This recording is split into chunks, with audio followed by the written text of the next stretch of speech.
truth I was trying to talk to you this morning. ಈ ಒಂದು ಮುಂಜಾನೆ ನಿಮಗೆ 4 ಸತ್ಯಗಳನ್ನು ಹೇಳುವುದಕ್ಕಾಗಿ ಪ್ರಯತ್ನ ಮಾಡ್ತಾ पहली ಇದ್ದೆ. सच्चाई मैं बता रहा था, this is a historical truth. This is not the matter which is invented by some people who followed Jesus Christ blindly. ಮೊದಲನೇದಾಗಿ ನಾನು ಹೇಳ್ತಾ ಇದ್ದೆ, ಇದು ಐತಿಹಾಸಿಕವಾದ ಸತ್ಯವಾಗಿದೆ, ಯಾವುದೋ ಕಾಲ್ಪನಿಕವಾಗಿ ಕಲ್ಪನೆ ಮಾಡಿಕೊಂಡಂತ ಸಂಗತಿ ಅಲ್ಲ. This is not invented by some people. ಯಾರೋ ಜನರು ಇದನ್ನು ಕಂಡು ಹಿಡಿದದ್ದಲ್ಲ. This is a historical truth. ಇದು ಒಂದು ಐತಿಹಾಸಿಕವಾಗಿರುವ ಸತ್ಯವಾಗಿದೆ. Number 2, ಎರಡನೇದು, this is a fundamental truth to our Christian life. ನಮ್ಮ ಕ್ರಿಸ್ತಿಯ ಜೀವಿತಕ್ಕೆ ಇದು ಮೂಲಭೂತ ಸಾಕ್ಷಿಯಾಗಿದೆ. Whether it is our faith, ಅದು ನಮ್ಮ ನಂಬಿಕೆ ಆಗಿರಬಹುದು, whether it is our hope, ಅದು ನಮಗೆ ಒಂದು ನಿರೀಕ್ಷೆ ಆಗಿರಬಹುದು, whether it is our Christian message, ಅದು ನಮ್ಮ ಒಂದು ಕ್ರಿಸ್ತಿಯ ಸಂದೇಶವಾಗಿರಬಹುದು. for all these things, this is a basis for our life. ಇದೆಲ್ಲದಕ್ಕೆ ಇದು ಒಂದು ನಮ್ಮ ಜೀವಿತಕ್ಕೆ ಅಡಿಸ್ಥಾನವಾಗಿದೆ. Jesus is risen from the dead, ಯೇಸು ಸತ್ತವರೊಳಗಿಂದ ಎದ್ದು ಬಂದಿದ್ದಾರೆ and he is living. ಮತ್ತು ಅವರು ಜೀವಿಸ್ತಾ ಇದ್ದಾರೆ. He is living in my heart. ನನ್ನ ಹೃದಯದಲ್ಲಿ ಜೀವಿಸ್ತಾ ಇದ್ದಾರೆ.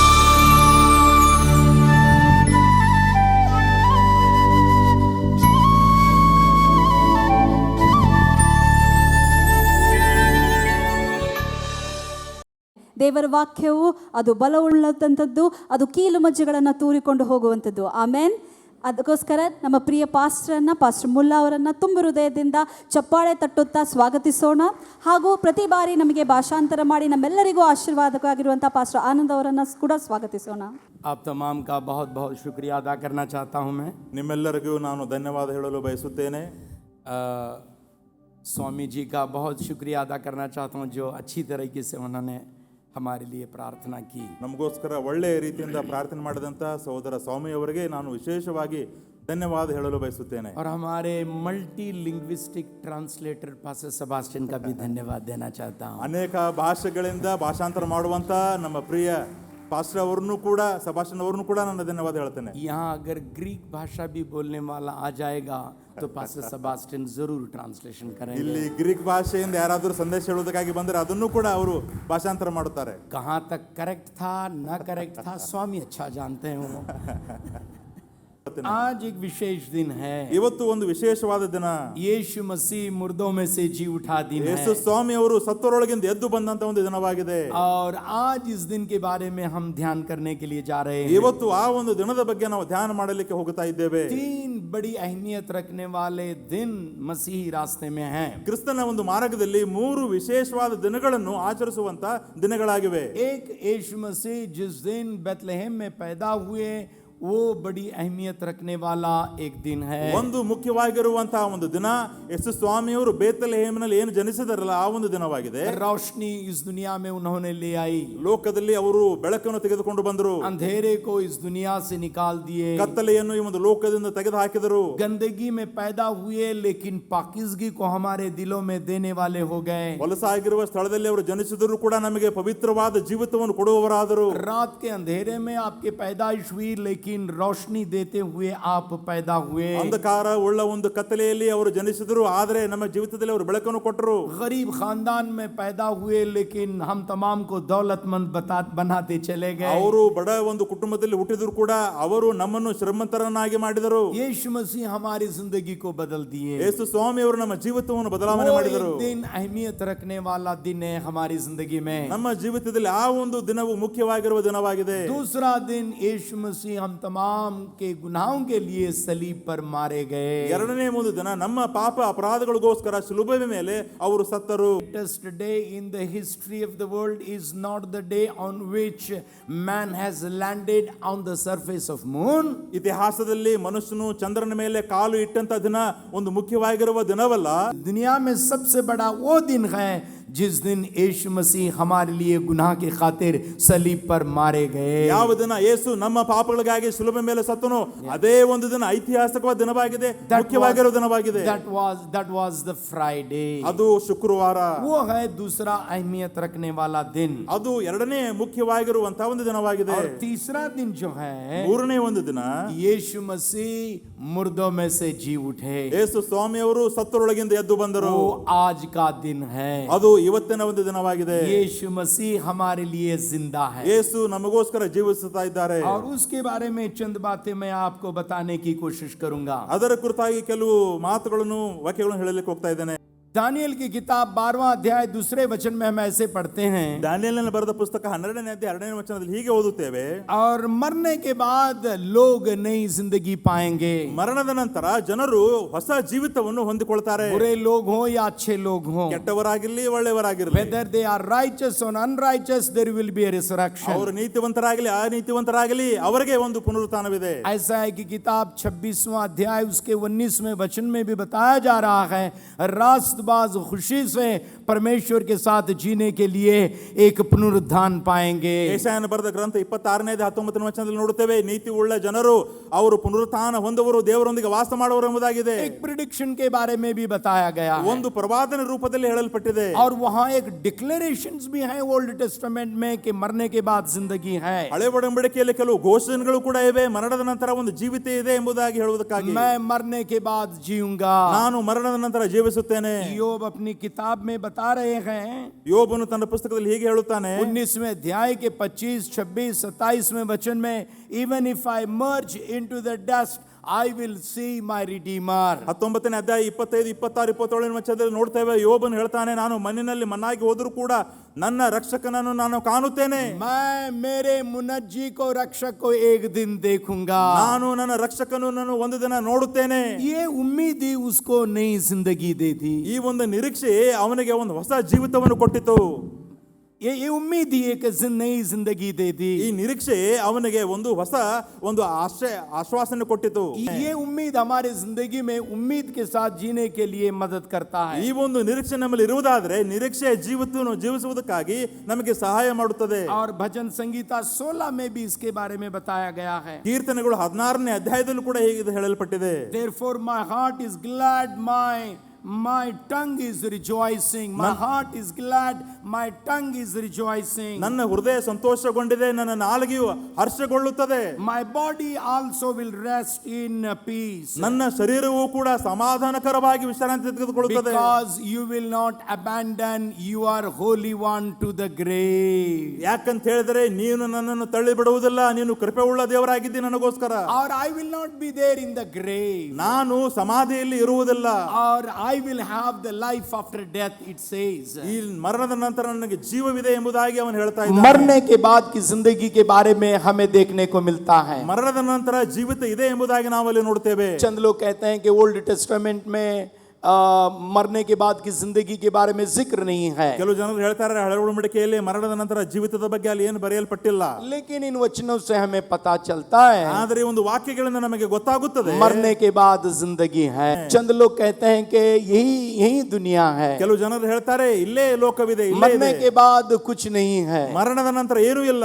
और खाओ पियो मजा करो, यही सब कुछ है. ತಿನ್ನು ಉಣ್ಣು ಕುಡಿ ಮಜಾ ಮಾಡು ಎಂಬುದಾಗಿ ಹೇಳ್ತಾರೆ. चंद डॉक्टर भी पेशेंट को भेज देते हैं घर को, जो कुछ जो खाना पसंद है दे दो उनको. ಕೆಲವು ಡಾಕ್ಟರ್ಗಳು ಕೂಡ ಪೇಷಂಟ್ ಹೇಳ್ತಾರೆ ಅವ್ರಿಗೆ ಏನೆಲ್ಲ ತಿನ್ನಲಿಕ್ಕೆ ಮನಸ್ಸಿದೆ ಅದನ್ನು ಕೊಡ್ರಿ ಎಂಬುದಾಗಿ ಹೇಳಿ ಕಳಿಸ್ತಾರೆ. और मरने के बाद कुछ नहीं है. ಮರಣದ ನಂತರ ಮತ್ತೇನೂ ಇಲ್ಲ. लेकिन बाइबल हमें बताती है ಆದ್ರೆ ಬೈಬಲ್ ನಮಗೆ ಹೇಳುತ್ತದೆ मौत हमारी जिंदगी का आखिरी लम्हा नहीं है. ಮರಣ ನಮ್ಮ ಜೀವಿತದ ಕೊನೆ ಗಳಿಗೆ ಅಲ್ಲ.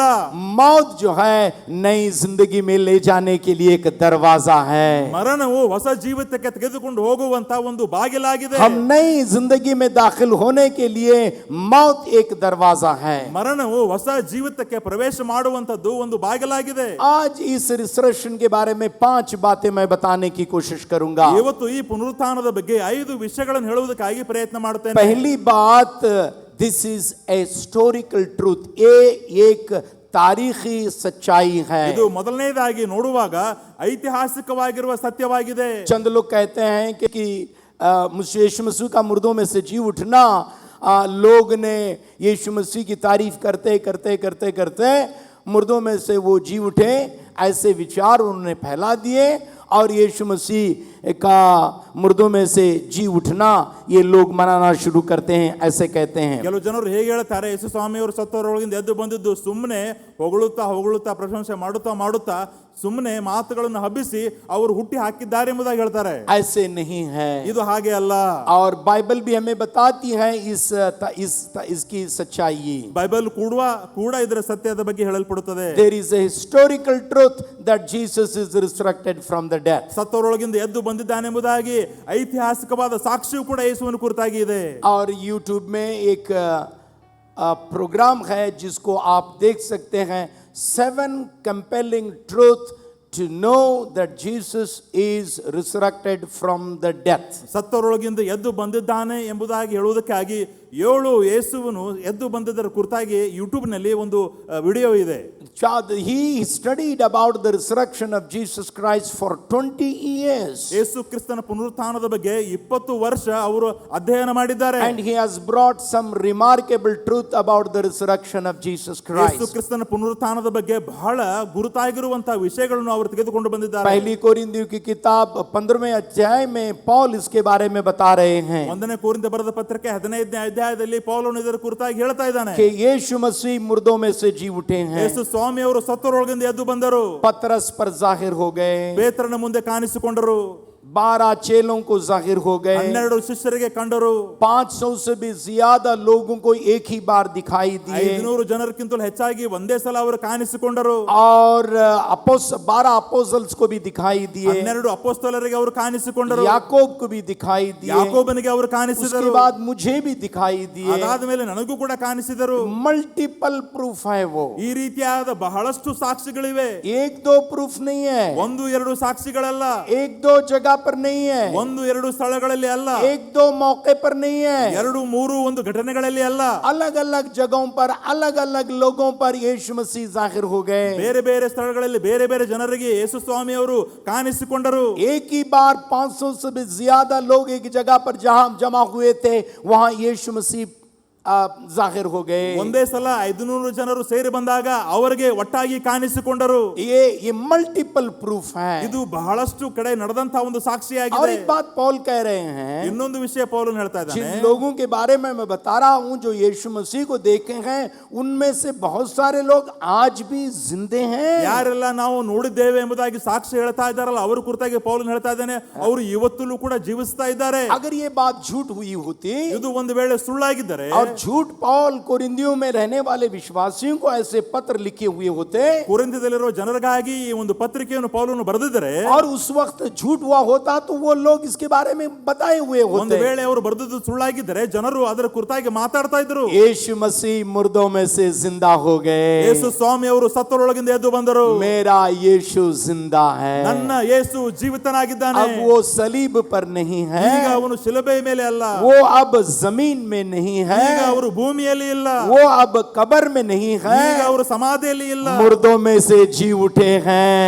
ಸತ್ತವರೊಳಗಿಂದ ಎದ್ದು ಬಂದಿದ್ದಾರೆ. मुर्दों में से जी उठा यीशु मसीह मेरे दिल में जी रहा है. ಸತ್ತವರೊಳಗಿಂದ ಎದ್ದು ಬಂದಂತ ಯೇಸು ನನ್ನ ಹೃದಯದಲ್ಲಿ ವಾಸ ಮಾಡ್ತಾ ಇದ್ದಾರೆ. और लूक सुसमाचार 24वें अध्याय को अगर आप पढ़ेंगे, ಲೂಕನ ಬರೆದ ಸುವಾರ್ತೆ 24ನೇ ಅಧ್ಯಾಯ ಓದಿದರೆ यीशु मसीह कह रहे हैं मुझे छू लो ಯೇಸು ಸ್ವಾಮಿ ಹೇಳ್ತಾ ಇದ್ದಾರೆ, ನನ್ನನ್ನು ಮುಟ್ಟು और मुझे देख लो, ಮತ್ತು ನನ್ನನ್ನು ನೋಡು, मुझके साथ खाओ. ನನ್ನೊಂದಿಗೆ ನೀವು ತಿನ್ನಿರಿ. मतलब ऐसे चेले उनके साथ रहे जैसे एक जिंदे इंसान के साथ मैं और आप बिहेव करते हैं. ಯಾವ ರೀತಿಯಾಗಿ ಒಬ್ಬ ಜೀವಿತ ವ್ಯಕ್ತಿಯೊಂದಿಗೆ ಜನರು ವಾಸ ಮಾಡ್ತಾರೋ ಮಾತನಾಡ್ತಾರೋ ಅದೇ ರೀತಿಯಾಗಿ ಶಿಷ್ಯರು ಅವರೊಂದಿಗೆ ಇದ್ದರು. उसको मैं एक्सपीरियंशियल ट्रूथ कहता. ನಾನು ಅದಕ್ಕೆ ಅನುಭವ ಸಾಕ್ಷಿ ಎಂಬುದಾಗಿ ಹೇಳ್ತೇನೆ. मल्टीपल ट्रूथ है, मल्टीपल प्रूफ है, ಇಲ್ಲಿ ಬಹಳಷ್ಟು ಕಡೆ ನಡೆದಂತ ಸಾಕ್ಷಿಗಳಿವೆ, लिविंग प्रूफ है, ಜೀವಿಸುವ ಸಾಕ್ಷಿ ಇದೆ, एक्सपीरियंशियल प्रूफ है. ಅನುಭವದ ಒಂದು ಸಾಕ್ಷಿ ಇದೆ. उसके बाद कन्विंसिंग प्रूफ, मतलब बहुत यकीनी तौर पर विश्वास कर सकते हैं, उसको कन्विंसिंग प्रूफ कहते हैं. ಇನ್ನೊಂದು ಮನವರಿಕೆ ಸಾಕ್ಷಿ ಅಂತ ಹೇಳಿದರೆ ಅದು ನಮಗೆ ಗೊತ್ತಾಯಿತು ಇದು ಆಗಿದೆ ಎಂಬುದಾಗಿ ಅಂತ ಸಾಕ್ಷಿ. Acts of the Apostles chapter 1 verse 3 में हम ऐसे पढ़ते हैं, ಅಪೊಸ್ತಲರ ಬರೆದ ಕೃತ್ಯಗಳು 1ನೇ ಅಧ್ಯಾಯ 3ನೇ ವಚನದಲ್ಲಿ ಹೀಗೆ ಓದುತ್ತೇವೆ, after his suffering he showed himself to these men and gave them convincing proof.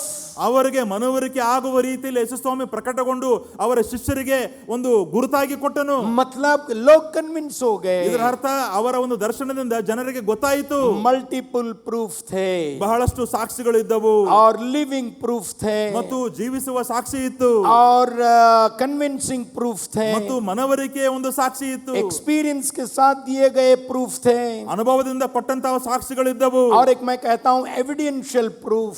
ಇನ್ನೊಂದು ನಾನು ಹೇಳ್ತೇನೆ ದಾಖಲೆ ಸಹಿತ ಸಾಕ್ಷಿ. और उसके बाद फरिश्ते यीशु मसीह की लाश को देखने के लिए आए हुए औरतों को बता रहे हैं. ಯೇಸು ಸ್ವಾಮಿಯ ಒಂದು ಶವವನ್ನು ನೋಡುವುದಕ್ಕಾಗಿ ಬಂದಂತ ಸ್ತ್ರೀಯರಿಗೆ ದೇವದೂತರು ಹೇಳ್ತಾ ಇದ್ದಾರೆ, Look to the place where Jesus was placed here. ಎಲ್ಲಿ ಯೇಸುವನ್ನು ಮಲಗಿಸಿದ್ರು ಆ ಸ್ಥಳವನ್ನು ನೋಡ್ರಿ. Look to the tomb, it is open. ಸಮಾಧಿಯನ್ನು ನೋಡ್ರಿ, ಅದು ತೆರೆಯಲ್ಪಟ್ಟಿದೆ. Look to the garment which he was wearing fallen down here. ಅವರ ಮೇಲೆ ಹಾಕಿದಂತ ಬಟ್ಟೆ ಅಲ್ಲಿ ಕೆಳಗೆ ಬಿದ್ದಿದೆ ನೋಡ್ರಿ. I call it evidential proof. ನಾನು ಅದಕ್ಕೆ ದಾಖಲೆ ಸಹಿತ ಇರುವಂತ ಒಂದು ಸಾಕ್ಷಿ. ये तमाम proof बाइबल से दे रहे ಈ हैं. ಎಲ್ಲ ಒಂದು ಸಾಕ್ಷಿಗಳನ್ನು ಬೈಬಲ್ ನಿಂದ ಕೊಡ್ತಾ ಇದ್ದಾರೆ. इसके जरिए से एक सच्चाई मैं बताना चाहता हूं. ಇದರಿಂದ ಒಂದು ಸತ್ಯವನ್ನು ನಾನು ಹೇಳಲು ಬಯಸುತ್ತೇನೆ. मेरा यीशु आज भी जिंदा है. ನನ್ನ ಯೇಸು ಇವತ್ತು ಕೂಡ ಜೀವಿಸ್ತಾ वो हमारे ಇದ್ದಾನೆ. जिंदगी में काम करता है. ಈ हमारी जिंदगी में आज भी बड़े बड़े काम करने के लिए तैयार है. ನಮ್ಮ ಜೀವಿತದಲ್ಲಿ ಇವತ್ತು ಕೂಡ ದೊಡ್ಡ ದೊಡ್ಡ ಕಾರ್ಯಗಳನ್ನು ಮಾಡುತ್ತಾನೆ.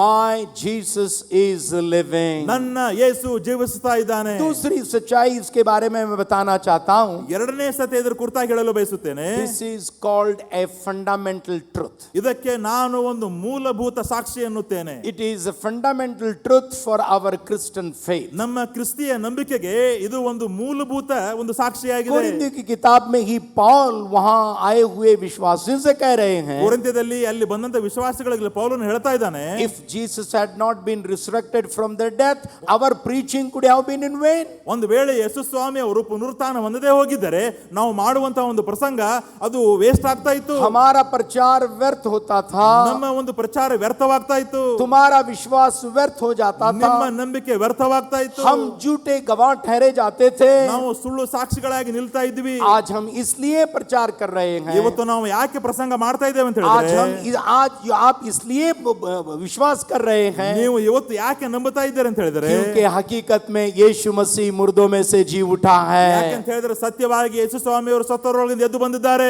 यीशु मसीह जिंदा है. ಯೇಸು ಸ್ವಾಮಿ ಅವರು ಜೀವಿಸ್ತಾ ಇದ್ದಾರೆ. यीशु मसीह मुर्दों में से जी उठे ಯೇಸು हैं. ಸ್ವಾಮಿ ಅವರು ಸತ್ತವರೊಳಗಿಂದ ಎದ್ದು ಬಂದಿದ್ದಾರೆ. This is a fundamental truth for our faith. ನಮ್ಮ ನಂಬಿಕೆಗೆ ಇದು ಮೂಲಭೂತ ಸಾಕ್ಷಿಯಾಗಿದೆ. हमारे salvation के लिए भी, ನಮ್ಮ ರಕ್ಷಣೆಗಾಗಿ ಕೂಡ, हमारे faith के लिए इतना ही नहीं, ನಮ್ಮ ನಂಬಿಕೆ ಇದೆ ಅಷ್ಟೇ ಅಲ್ಲ, हमारे salvation के लिए भी ये एक फंडामेंटल ट्रूथ है. ನಮ್ಮ ರಕ್ಷಣೆಗೂ ಕೂಡ ಇದು ಒಂದು ಮೂಲಭೂತ ಸಾಕ್ಷಿಯಾಗಿದೆ. रोमियो की किताब 10वां अध्याय उसके 9वें वचन में हम पढ़ते हैं, ರೋಮ ಬರೆದ ಪತ್ರಿಕೆ 10ನೇ ಅಧ್ಯಾಯ 9ನೇ ವಚನದಲ್ಲಿ ಹೀಗೆ ಓದುತ್ತೇವೆ, if we confess with our mouth that Jesus is Lord and believe in our heart that God has raised him from the dead, you will be saved. अगर आप जुबान से इकरार करें और दिल से विश्वास करें कि खुदा ने यीशु मसीह के मुर्दों में से जी उठाया है, तो आप नजात पाओगे. ಯೇಸು ನಮಗಾಗಿ ಸತ್ತು ಪುನರುತ್ಥಾನ ಹೊಂದಿದ್ದಾನೆ ಎಂಬುದಾಗಿ ಬಾಯಿಂದ ಅರಿಕೆ ಮಾಡಿ ಹೃದಯದಿಂದ ನಂಬುವುದಾದರೆ ನಿಮಗೆ ಅದು ರಕ್ಷಣೆ ಆಗುವುದು ಎಂಬುದಾಗಿ ಪೌಲನು ಹೇಳ್ತಾ ಇದ್ದಾನೆ. इसका मतलब this is a basis for our salvation. ಇದರ ಅರ್ಥ ನಮ್ಮ ಒಂದು ರಕ್ಷಣೆಗೆ ಇದು ಮೂಲಭೂತ ಸಾಕ್ಷಿಯಾಗಿದೆ. This is also basis for our hope. ಅಷ್ಟೇ ಅಲ್ಲ, ಇದು ನಮ್ಮ ನಿರೀಕ್ಷೆಗೆ ಕೂಡ ಸಾಕ್ಷಿಯಾಗಿದೆ. The first Peter chapter 1 verse 3 the Bible says, 1 ಪೇತ್ರ 1ನೇ ಅಧ್ಯಾಯ 3ನೇ ವಚನ ಹೀಗೆ ಹೇಳುತ್ತದೆ, and praise be to God the Father of our Lord Jesus Christ. ನಮ್ಮ ಕರ್ತನಾದ ಯೇಸುವಿಗೆ ಸ್ತೋತ್ರ. In his great mercy he has given us new birth into a living hope. ಒಂದು ಜೀವಿಸುವ ನಿರೀಕ್ಷೆಗೆ ನಮ್ಮನ್ನು ಆತನು ನಡೆಸಿದ್ದಾನೆ ಎಂಬುದಾಗಿ ಹೇಳ್ತಾ ಇದ್ದಾನೆ. Our Christian life is a living hope. ನಮ್ಮ ಒಂದು ಕ್ರಿಸ್ತೀಯ ಜೀವಿತ ಜೀವಿಸುವ ಒಂದು ನಿರೀಕ್ಷೆಯಾಗಿದೆ. It's not a dead hope. ಅದು ಸತ್ತಂತ ನಿರೀಕ್ಷೆ ಅಲ್ಲ. What is a dead hope? ಸತ್ತಿರುವ ನಿರೀಕ್ಷೆ ಏನು? It means I believed this did not happen in my life. ನನ್ನ ಜೀವಿತದಲ್ಲಿ ಇದು ನಡೆಯಲಿಲ್ಲ ಎಂಬುದಾಗಿ ನಂಬುತ್ತೇನೆ. I hoped but it did not happen. And when we say that is a dead hope, मैं कहा कि मैं उम्मीद रखा था ये होगा, वो नहीं होगा, उसको हम डेड फेथ या डेड होप कहते हैं. ಅದು ಆಗುತ್ತದೆ ಎಂಬುದಾಗಿ ನಾನು ನಿರೀಕ್ಷೆ ಇಟ್ಟೆ, ಆದರೆ ನಡೆಯದೇ ಹೋದಾಗ ಅದು ಸತ್ತಂತ ನಿರೀಕ್ಷೆ ಎಂಬುದಾಗಿ ನಾನು ಹೇಳ್ತೇನೆ. That is a dead faith. ಅದು ಒಂದು ಸತ್ತಿರುವ ನಂಬಿಕೆ. But our faith is not a dead faith. ಆದರೆ ನಮ್ಮ ನಂಬಿಕೆ ಸತ್ತಂತ ನಂಬಿಕೆ ಅಲ್ಲ. Our faith is a living faith. ನಮ್ಮ ನಂಬಿಕೆ ಜೀವಿಸುವ ನಂಬಿಕೆ. What is the quality of the living faith? ಜೀವಿಸುವ ನಂಬಿಕೆಯ ಒಂದು ಗುಣವೇನು? It keeps on increasing. ಅದು ಯಾವಾಗಲೂ ಹೆಚ್ಚುತ್ತಾ ಹೋಗುತ್ತದೆ. Our hope also should increase like that. ಅದೇ ರೀತಿಯಾಗಿ ನಮ್ಮ ನಿರೀಕ್ಷೆ ಕೂಡ ಹೆಚ್ಚಾಗಬೇಕು. The resurrection of Jesus is a basis for our hope, and which is a living hope. ಯೇಸುವಿನ ಒಂದು ಪುನರುತ್ಥಾನವು ನಮ್ಮ ನಂಬಿಕೆಗೆ ನಿರೀಕ್ಷೆಯಾಗಿದೆ, ಅದೇ ನಮ್ಮನ್ನು ನಡೆಸುವಂತದ್ದಾಗಿದೆ. And Acts of the Apostles में अगर आप देखेंगे तो यीशु मसीह के चेले हर तरफ प्रचार कर रहे थे. ಅಪೊಸ್ತಲರ ಕೃತ್ಯಗಳಲ್ಲಿ ನೋಡುವಾಗ ಯೇಸುವಿನ ಶಿಷ್ಯರು ಎಲ್ಲ ಕಡೆ ಹೋಗಿ ಪ್ರಚಾರ ಮಾಡ್ತಾ ಇದ್ರು. अगर अमाल की किताब यानी एक्ट्स ऑफ द अपोस्टल्स में किए हुए प्रचारों के बारे में अगर आप पढ़ेंगे, ಅಪೊಸ್ತಲರ ಕೃತ್ಯಗಳಲ್ಲಿ ಶಿಷ್ಯರು ಮಾಡಿದಂತ ಪ್ರಚಾರಗಳನ್ನು ನೀವು ಓದಿದರೆ उसमें एक बात बहुत गहराई से छुपी हुई हमें देखने को मिलता है. ಅಲ್ಲಿ ಒಂದು ಸಂಗತಿಯು ಅಡಗಿದ್ದನ್ನು ನಾವು ಕಾಣುವವರಾಗುತ್ತೇವೆ. You know what is that? ಅದೇನು ಗೊತ್ತಾ? Resurrection of Jesus, resurrection of Jesus, resurrection of Jesus. ಯೇಸುವಿನ ಪುನರುತ್ಥಾನ, ಯೇಸುವಿನ ಪುನರುತ್ಥಾನ, ಯೇಸುವಿನ ಪುನರುತ್ಥಾನ. बहुत सारे प्रचार हैं एक्ट्स ऑफ द अपोस्टल्स में, अलग अलग लोगों के जरिए से दिए गए प्रचार. ಬೇರೆ ಬೇರೆ ಜನರಿಂದ ಪ್ರಚಾರ ಮಾಡಲ್ಪಟ್ಟ ಸಂಗತಿಗಳು ಅಪೊಸ್ತಲರ ಕೃತ್ಯಗಳಲ್ಲಿ ಇವೆ. पतरस के 7 प्रचार हैं. ಪೇತ್ರನ 7 ಪ್ರಸಂಗಗಳಿವೆ. पहले अध्याय में एक प्रचार दिया गया है जो अपने बाइबल के बारे में बताता है. वो ಮೊದಲನೇ ಅಧ್ಯಾಯದಲ್ಲಿ ಅವನು ತಿಳಿದಂತಹ ಸತ್ಯ ವೇದದ ಕುರಿತಾಗಿ ಪ್ರಚಾರ ಮಾಡಿದನ್ನು ನಾವಲ್ಲಿ ನೋಡ್ತೇವೆ. वहां भी रिसरेक्शन के बारे में बता रहा है. ಅಲ್ಲಿಯೂ ಕೂಡ ಪುನರುತ್ಥಾನದ ಬಗ್ಗೆ ಹೇಳ್ತಾ ಇದ್ದಾನೆ. दूसरे अध्याय में पवित्र आत्मा के बारे में बता रहे हैं. ಎರಡನೇ ಅಧ್ಯಾಯದಲ್ಲಿ ಪವಿತ್ರ ಆತ್ಮನ ಬಗ್ಗೆ ಹೇಳ್ತಾ ಇದ್ದಾನೆ. वहां भी रिसरेक्शन के बारे में बता रहे हैं. ಅಲ್ಲಿಯೂ ಕೂಡ ಪುನರುತ್ಥಾನದ ಬಗ್ಗೆನೇ ಹೇಳ್ತಾ ಇದ್ದಾನೆ. तीसरे अध्याय में यीशु मसीह के नाम की शक्ति के बारे में बता रहे हैं. ಮೂರನೇ ಅಧ್ಯಾಯದಲ್ಲಿ ಯೇಸುವಿನ ನಾಮದಲ್ಲಿರುವಂತಹ ಶಕ್ತಿಯನ್ನು ಹೇಳ್ತಾ ಇದ್ದಾನೆ. वहां भी रिसरेक्शन के बारे में बता रहे हैं. ಅಲ್ಲಿಯೂ ಕೂಡ ಪುನರುತ್ಥಾನದ ಬಗ್ಗೆನೇ ಹೇಳ್ತಾ ಇದ್ದಾನೆ. चौथे अध्याय में साल्वेशन के बारे में बता रहे हैं. ನಾಲ್ಕನೇ ಅಧ್ಯಾಯದಲ್ಲಿ ರಕ್ಷಣೆಯ ಬಗ್ಗೆ ಹೇಳ್ತಾ ಇದ್ದಾನೆ. वहां भी रिसरेक्शन के बारे में बता रहे हैं. ಅಲ್ಲಿಯೂ ಕೂಡ ಪುನರುತ್ಥಾನದ ಬಗ್ಗೆನೇ ಹೇಳ್ತಾ ಇದ್ದಾನೆ. 10वें अध्याय में इंपार्शियलिटी यानी परमेश्वर इंपार्शियल है बता रहे हैं. 10ನೇ ಅಧ್ಯಾಯದಲ್ಲಿ ದೇವರು ಪಕ್ಷಪಾತಿ ಅಲ್ಲ ಎಂಬುದಾಗಿ ಪ್ರಚಾರ ಮಾಡ್ತಾ ಇದ್ದಾನೆ. वहां भी रिसरेक्शन के बारे में बता रहे हैं. ಅಲ್ಲಿಯೂ ಕೂಡ ಪುನರುತ್ಥಾನದ ಬಗ್ಗೆನೇ ಹೇಳ್ತಾ ಇದ್ದಾನೆ. अमाल की किताब 28 अध्याय अगर आप पढ़ लोगे, ಅಪೊಸ್ತಲರ ಬರೆದ ಕೃತ್ಯಗಳು 28ನೇ ಅಧ್ಯಾಯಗಳೆಲ್ಲವನ್ನು ಓದಿದರೆ, अगर अलग अलग प्रचारों को उसमें दिए गए प्रचारों को पढ़ लेंगे, ಅಲ್ಲಿ ಕೊಡಲ್ಪಟ್ಟ ಬೇರೆ ಬೇರೆ ಪ್ರಚಾರಗಳನ್ನು ನೀವು ಓದುವುದಾದರೆ हर एक प्रचार में एक सच्चाई जरूर बताई गई है. ಪ್ರತಿಯೊಂದು ಪ್ರಸಂಗದಲ್ಲಿ ಪ್ರತಿಯೊಂದು ಪ್ರಚಾರದಲ್ಲಿ ಒಂದು ಸತ್ಯವಿದೆ. मेरा यीशु मुर्दों में से जी उठा है. ನನ್ನ ಯೇಸು ಸತ್ತವರೊಳಗಿಂದ ಎದ್ದು ಬಂದಿದ್ದಾನೆ. मेरा यीशु जिंदा है. ನನ್ನ ಯೇಸು ಜೀವಿಸುತ್ತಾ ಇದ್ದಾನೆ. इसलिए that is basis for our message. ಅದಕ್ಕಾಗಿ ನಮ್ಮ ಸಂದೇಶಕ್ಕೆ ಅದು ಒಂದು ಮೂಲಭೂತ ಸಾಕ್ಷಿಯಾಗಿದೆ. This is a foundation for our message. ನಮ್ಮ ಸಂದೇಶಕ್ಕೆ ಅಡಿಸ್ಥಾನವಾಗಿದೆ. This is a foundation for our hope. ನಮ್ಮ ನಂಬಿಕೆಗೆ ಅಡಿಸ್ಥಾನವಾಗಿದೆ. This is a sound foundation for our salvation. ನಮ್ಮ ರಕ್ಷಣೆಗೆ ಇದು ಅಡಿಸ್ಥಾನವಾಗಿದೆ. And the foundation for gospel also. ಮತ್ತು ಸುವಾರ್ತೆಗೂ ಕೂಡ ಇದು ಅಡಿಸ್ಥಾನ. 2 Timothy chapter 2 verse 8, if you read the Bible, says, remember Jesus Christ raised from the dead, descended from David. This is my gospel. 2ನೇ Timothy ಬರೆದ ಪತ್ರಿಕೆ 2ನೇ ಅಧ್ಯಾಯ 8-10 ಓದುವಾಗ ಅಲ್ಲಿ ನೋಡ್ತೇವೆ, ಆತನು ಎದ್ದು ಬಂದದ್ದು ಸುವಾರ್ತೆಯಾಗಿದೆ ಎಂಬುದಾಗಿ ಹೇಳ್ತಾ ಇದ್ದಾನೆ. What is gospel? ಸುವಾರ್ತೆ ಅಂದ್ರೆ ಏನು? Jesus who came from David. ಯೇಸು ಒಂದು ಮೇಲಿನಿಂದ ಕೆಳಗೆ ಇಳಿದು ಬಂದ. Jesus who has come from the line of David. Davidನ ಲೈನ್ ದಿಂದ ಬಂದಿರುವ ಯೇಸು ಕ್ರಿಸ್ತನು. ದಾವೀದನ ಕುಲದಿಂದ ಬಂದಿರುವಂತಹ ಅವನಾಗಿದ್ದಾನೆ ಯೇಸು ಕ್ರಿಸ್ತನು. The one who is raised from the dead. This resurrection is basis for our faith, for our hope, for our salvation, for everything. ಪುನರುತ್ಥಾನವು ನಮ್ಮ ನಂಬಿಕೆಗೆ, ರಕ್ಷಣೆಗೆ, ನಿರೀಕ್ಷೆಗೆ, ಸಂದೇಶಕ್ಕೆ, ಸುವಾರ್ತೆಗೆ ಎಲ್ಲದಕ್ಕೂ ಕೂಡ ಅಡಿಸ್ಥಾನವಾಗಿದೆ. And another thing, it is also a spiritual truth. ಅದೇ ಸಮಯದಲ್ಲಿ ಇದು ಆತ್ಮಿಕ ಸತ್ಯವೂ ಕೂಡ ಆಗಿದೆ. Paul is trying to illustrate the resurrection of Jesus as a spiritual truth. ಒಂದು ಆತ್ಮಿಕ ಸತ್ಯವನ್ನಾಗಿ ರೀತಿಯಲ್ಲಿ ಪೌಲನು ಆತನು ಬರೀತಾ ಇದ್ದಾನೆ. And Jesus is Paul is talking about the baptism in the 6th chapter of the book of Romans. ರೋಮ ಬರೆದ ಪತ್ರಿಕೆ 6ನೇ ಅಧ್ಯಾಯದಲ್ಲಿ ಒಂದು ದೀಕ್ಷಾಸ್ನಾನದ ಕುರಿತಾಗಿ ಪೌಲನು ಬರಿತಾ ಇದ್ದಾನೆ. He's talking about death, burial and resurrection. ಅಲ್ಲಿ ಮರಣ, ಉಣಲ್ಪಡುವುದು, ಪುನರುತ್ಥಾನ ಇದರ ಬಗ್ಗೆ ಬರಿತಾ ಇದ್ದಾನೆ. And Paul is talking that Jesus died for our sin and was raised to life. ಪೌಲನು ಹೇಳ್ತಾ ಇದ್ದಾನೆ ನಮ್ಮ ಪಾಪಗಳಿಗಾಗಿ ಸತ್ತನು ಮತ್ತು ಪುನರುತ್ಥಾನ ಹೊಂದಿದನು ಎಂಬುದಾಗಿ ಹೇಳ್ತಾ ಇದ್ದಾನೆ. Paul is comparing the death of Jesus. He is talking about our old life.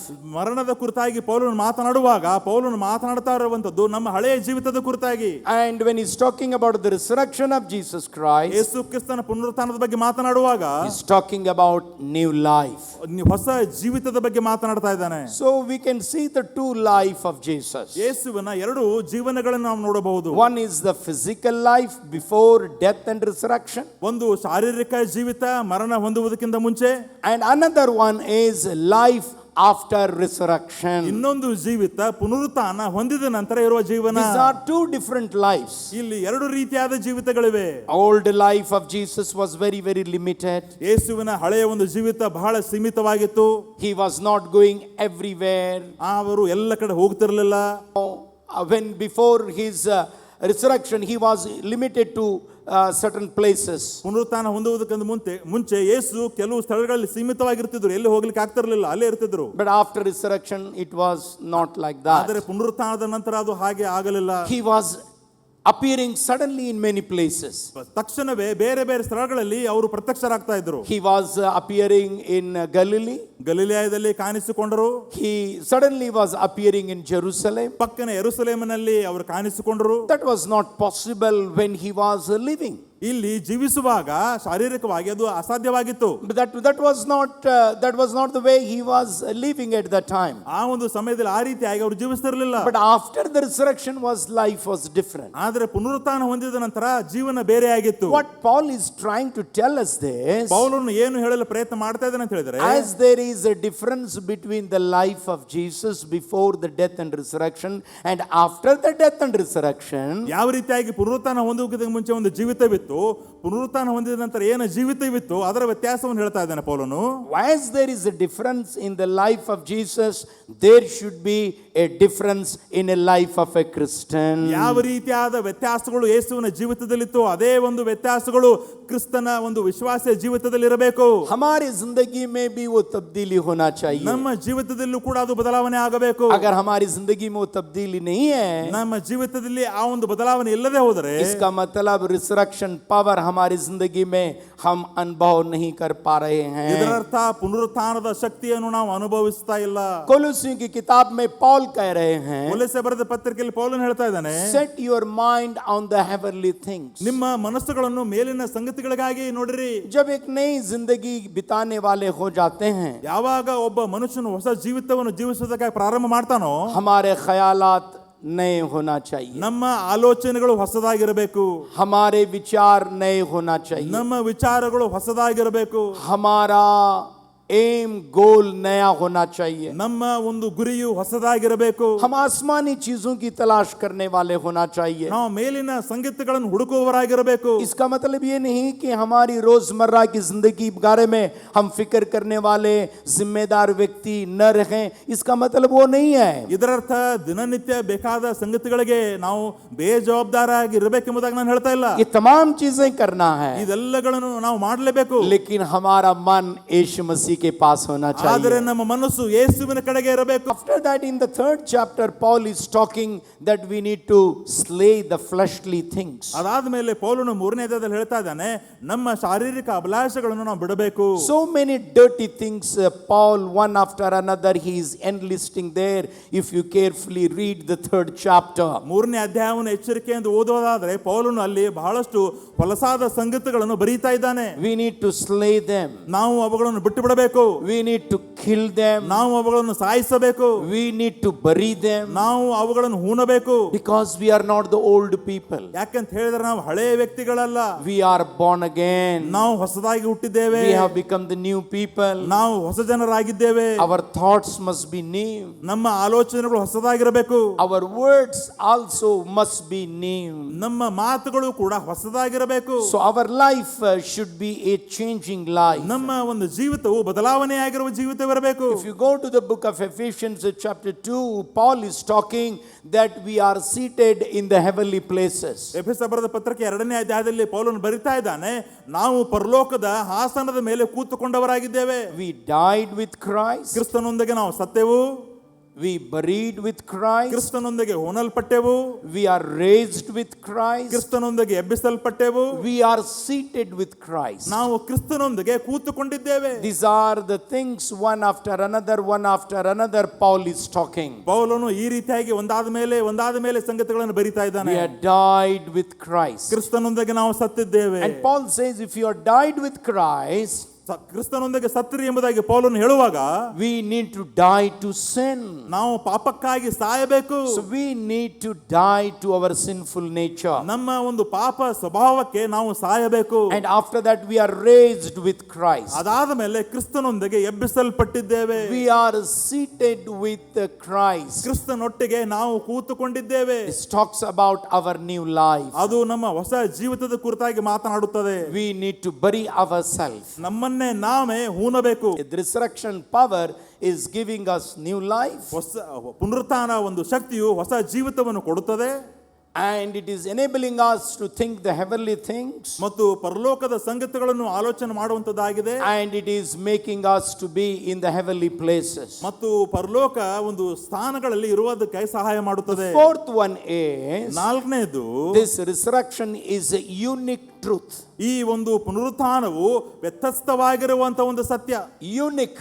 There is no cannot be compared to anyone else. ಇದು ಬಹಳ ವ್ಯತ್ಯಸ್ತವಾಗಿದೆ, ಯಾವುದಕ್ಕೂ ಕೂಡ ಹೋಲಿಕೆ ಮಾಡಲಿಕ್ಕೆ ಆಗುವುದಿಲ್ಲ. And many religious leaders came into this world. ಈ ಲೋಕದಲ್ಲಿ ಅನೇಕ ಧಾರ್ಮಿಕ ನಾಯಕರು ಬಂದರು. They preached in this world. ಈ ಲೋಕದಲ್ಲಿ ಪ್ರಚಾರ ಮಾಡಿದರು. They lived in this ಈ world. ಲೋಕದಲ್ಲಿ ಅವರು ಜೀವಿಸಿದರು. And after some times they went away. ಕೆಲವು ಸಮಯದ ನಂತರ ಅವರು ಹೊರಟು ಹೋದರು. But Jesus is not like that. ಆದ್ರೆ ಯೇಸು ಹಾಗೆ ಅಲ್ಲ. He came into this world. ಈ ಲೋಕದಲ್ಲಿ ಅವರು ಬಂದರು. इस दुनिया में वो रहे. ಈ ಲೋಕದಲ್ಲಿ ಜೀವಿಸಿದರು. दूसरों के जैसे प्रचार भी किए. ಬೇರೆಯವರ ಹಾಗೆ ಅವರು ಕೂಡ ಪ್ರಚಾರ ಮಾಡಿದರು. सलीब पर मारे गए. ಶಿಲುಬೆ ಮೇಲೆ ಅವರು ಸತ್ತರು. लेकिन तीसरे दिन मुर्दों में से जी उठे. ಆದರೆ ಮೂರನೇ ದಿನ ಸತ್ತರೊಳಗೆ ಎದ್ದು ಬಂದರು. Many religious leaders have come into this world. ಈ ಲೋಕದಲ್ಲಿ ಅನೇಕ ಧಾರ್ಮಿಕ ನಾಯಕರು ಬಂದರು. But they lived and dead and gone. ಅವರು ಬಂದರು, ಜೀವಿಸಿದರು, ಸತ್ತು ಹೋಗ್ಬಿಟ್ರು. But my Jesus is still living. ಆದ್ರೆ ಯೇಸು ಇವತ್ತು ಜೀವಿಸ್ತಾ ಇದ್ದಾರೆ. But my Jesus is still living. ಆದ್ರೆ ನನ್ನ ಯೇಸು ಇವತ್ತಿನವರೆಗೂ ಜೀವಿಸ್ತಾ ಇದ್ದಾರೆ.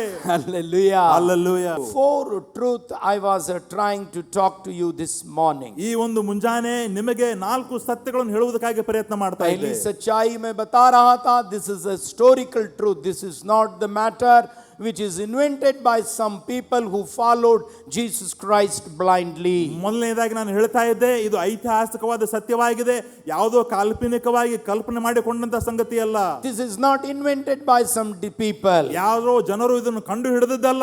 This is a historical truth. ಇದು ಒಂದು ಐತಿಹಾಸಿಕವಾಗಿರುವ ಸತ್ಯವಾಗಿದೆ. Number 2, ಎರಡನೇದು, this is a fundamental truth to our Christian life. ನಮ್ಮ ಕ್ರಿಸ್ತಿಯ ಜೀವಿತಕ್ಕೆ ಇದು ಮೂಲಭೂತ ಸಾಕ್ಷಿಯಾಗಿದೆ. Whether it is our faith, ಅದು ನಮ್ಮ ನಂಬಿಕೆ ಆಗಿರಬಹುದು, whether it is our hope, ಅದು ನಮಗೆ ಒಂದು ನಿರೀಕ್ಷೆ ಆಗಿರಬಹುದು, whether it is our Christian message, ಅದು ನಮ್ಮ ಒಂದು ಕ್ರಿಸ್ತಿಯ ಸಂದೇಶವಾಗಿರಬಹುದು. for all these things, this is a basis for our life. ಇದೆಲ್ಲದಕ್ಕೆ ಇದು ಒಂದು ನಮ್ಮ ಜೀವಿತಕ್ಕೆ ಅಡಿಸ್ಥಾನವಾಗಿದೆ. Jesus is risen from the dead, ಯೇಸು ಸತ್ತವರೊಳಗಿಂದ ಎದ್ದು ಬಂದಿದ್ದಾರೆ and he is living. ಮತ್ತು ಅವರು ಜೀವಿಸ್ತಾ ಇದ್ದಾರೆ. He is living in my heart. ನನ್ನ ಹೃದಯದಲ್ಲಿ ಜೀವಿಸ್ತಾ ಇದ್ದಾರೆ. Paul somewhere says in book of Romans like this: ಪೌಲನು ರೋಮ ಪತ್ರಿಕೆಯಲ್ಲಿ ಎಲ್ಲೋ ಹೀಗೆ ಬರೆಯುತ್ತಾನೆ, if you are risen with Christ, ನೀವು ಕ್ರಿಸ್ತನೊಂದಿಗೆ ಎಬ್ಬಿಸಲ್ಪಟ್ಟಿದ್ದರೆ, if the Spirit of the Lord lives in you, ನಿಮ್ಮಲ್ಲಿ ದೇವರ ಆತ್ಮನು ವಾಸ ಮಾಡ್ತಾ ಇದ್ದರೆ, live as Christ lived. ಕ್ರಿಸ್ತನು ಜೀವಿಸಿದ ಹಾಗೆ ನೀವು ಜೀವಿಸಿರಿ. What is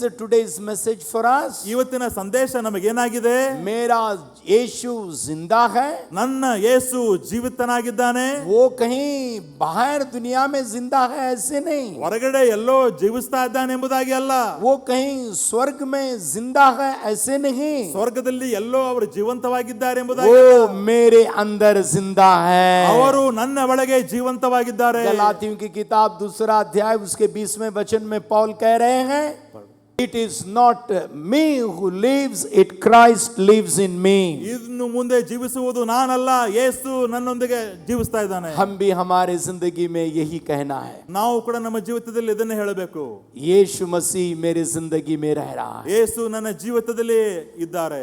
आना जाना, उठना बैठना, लेना देना, खाना पीना, तर्ज तरीका हमारा ऐसे होना चाहिए जिसके जरिए से लोगों को पता चले और हमें भी पता चले कि मेरे अंदर मैं नहीं, मेरे अंदर यीशु मसीह रह रहे हैं. ನಾವು ಹೋಗುವುದು ಬರುವುದು ಮಾಡುವುದು ವ್ಯವಹಾರಗಳು ಮಾತುಗಳು ಎಲ್ಲ ಕೊಡುವುದು ತೆಗೆದುಕೊಳ್ಳುವುದು ಇದೆಲ್ಲವರುಗಳಿಂದ ಗೊತ್ತಾಗಬೇಕು ನನ್ನ ಒಳಗೆ ಯೇಸು ಇದ್ದಾನೆ ಎಂಬುದಾಗಿ. क्या दुनिया हमारे बारे में ऐसे कह सकती है? ಲೋಕವು ನಮ್ಮ ಕುರಿತಾಗಿ ಹೇಗೆ ಹೇಳುವಂತದ್ದಾಗಿದೆಯೋ, क्या हमारे आजू बाजू रहने वाले ये लोग कह सकते हैं ऐसे? ನಮ್ಮ ಅಕ್ಕಪಕ್ಕ ವಾಸ ಮಾಡುವಂತ ಜನರು ನಮ್ಮ ಕುರಿತಾಗಿ ಹೇಗೆ ಹೇಳಬಹುದು? अगर ऐसे नहीं है तो आज हम निर्णय लें, आए यीशु मसीह जीने वाला आज से मेरे अंदर मैं नहीं, मुझ में जीने वाला यीशु मसीह जाहिर हो जाए. ಒಂದು ವೇಳೆ ಹೀಗೆ ಆಗದೆ ಹೋಗಿದ್ದರೆ ನಾವು ಹೇಳೋಣ, ಇನ್ನು ಮುಂದೆ ನಾನು ಜೀವಿಸುವುದಲ್ಲ, ಯೇಸು ನನ್ನೊಳಗೆ ಜೀವಿಸಬೇಕೆಂಬುದಾಗಿ ನಾವು ಹೇಳೋಣ. चलिए हम तमाम खड़े हो जाएंगे ಬನ್ನಿರಿ ನಾವೆಲ್ಲರೂ ನಿಂತುಕೊಳ್ಳೋಣ और हम प्रार्थना करने के लिए जा रहे हैं. ಮತ್ತು ನಾವು ಪ್ರಾರ್ಥನೆ ಮಾಡಲಿಕ್ಕೆ ಹೋಗ್ತಾ ಇದ್ದೇವೆ.